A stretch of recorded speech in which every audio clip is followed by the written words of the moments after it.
Well,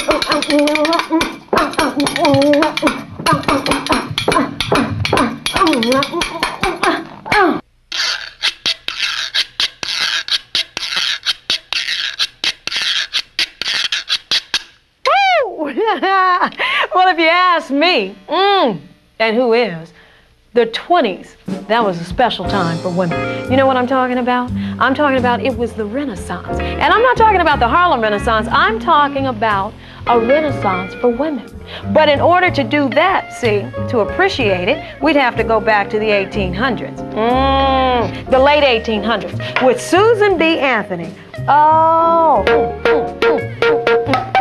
I love me some Susan B. Anthony. We'd have to go and talk about the suffragette movement. Susan B. Anthony took a look at those that came before her. Women like Harriet Tubman, women like Sojourner Truth, woo! Women that were making a difference, women that were doing things and changing their destinies. Oh, you know what I'm talking about. I'm telling you that those divas, feminists, Susan B. Anthony and the suffragettes, oh, they set out to make changes. See, although we were 51% of the population, women couldn't vote. They could not determine their own futures, not make decisions in doing that. And that was ridiculous. And those divas set out to make the changes. Yes. Oh, I can hear you coming. I can hear you calling. Woo! I'm telling you, by 1910, there were 75,000 women in that group, 75,000. And by 1919, those women had succeeded. The 19th Amendment came about, which gave women the right to vote. Woo! All hell broke loose. That deserves celebration, honey. All hell broke loose and the 20s were upon us. Ooh! You know what I'm talking about? I'm telling you that the divas had come into their own. And the first thing that those divas did was decided to take those long dresses, woo, and cut them off, baby. And why don't we not only cut them off above the ankle, but why don't we cut them off above the knee? Oh, why don't we do this? Why don't we cut our hair, take some red lipstick, smear it on? Ooh, yeah. Why don't we pass me a cigar and a pint of gin? Because it's time to celebrate. The decade of breaking taboo was in. Women had come into their own sense of power. Ooh! Georgia O'Keeffe was making her mark in the art world. And let me tell you what she was doing. Her vagina flowers. Women had come into power, baby. And I'm telling you, in the film industry, hey, yeah, oh, I'm feeling good. Stop it, stop me now.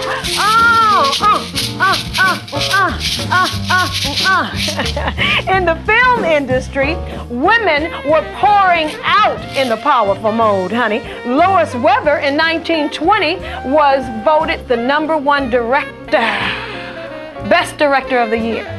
She was the highest paid director of that year. You know what that means? That deserves a what? Celebration. I'm telling you, breaking taboos. Breaking all sorts of taboos. Sexual taboos. Mercedes DaCosta, she dressed in men's clothing and openly courted all the Hollywood glamour divas, including Greta Garbo. Ooh, stop it. Why is my darling? Woo. And don't even talk about Bessie Smith, because if we talk about Bessie Smith, we got to use the boa, you see. We have to use the boa and we have to go deep and powerful Bessie Smith.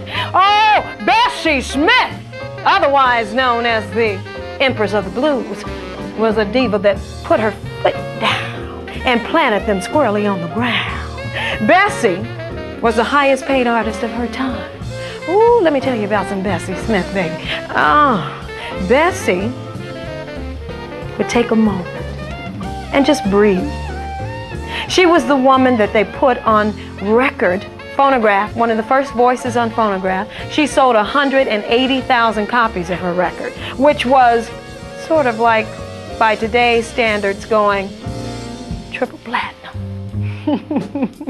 Bessie Smith, doll. Bessie Smith went triple platinum. She was sort of the Madonna of the 20s. She would walk into a club,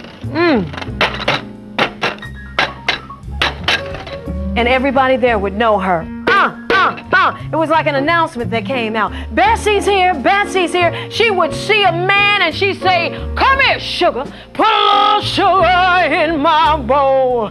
Put a little hot dog on my roll. Baby, and if his wife objected to it, Bessie would say, calm down, little miss. She'd pick her up, lift her all the way up, just like this. And she'd look at her, and she'd kiss her, baby, kiss her, and then throw her back down in her seat.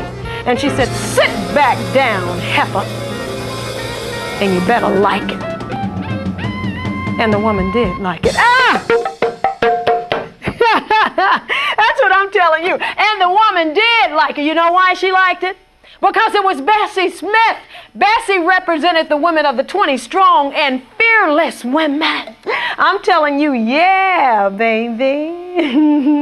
Breaking taboos. You know what I'm talking about, breaking taboos. I'm telling you that HERSTORY keeps repeating itself. Yeah. Sort of like creating our own destiny. Woo, breaking taboo.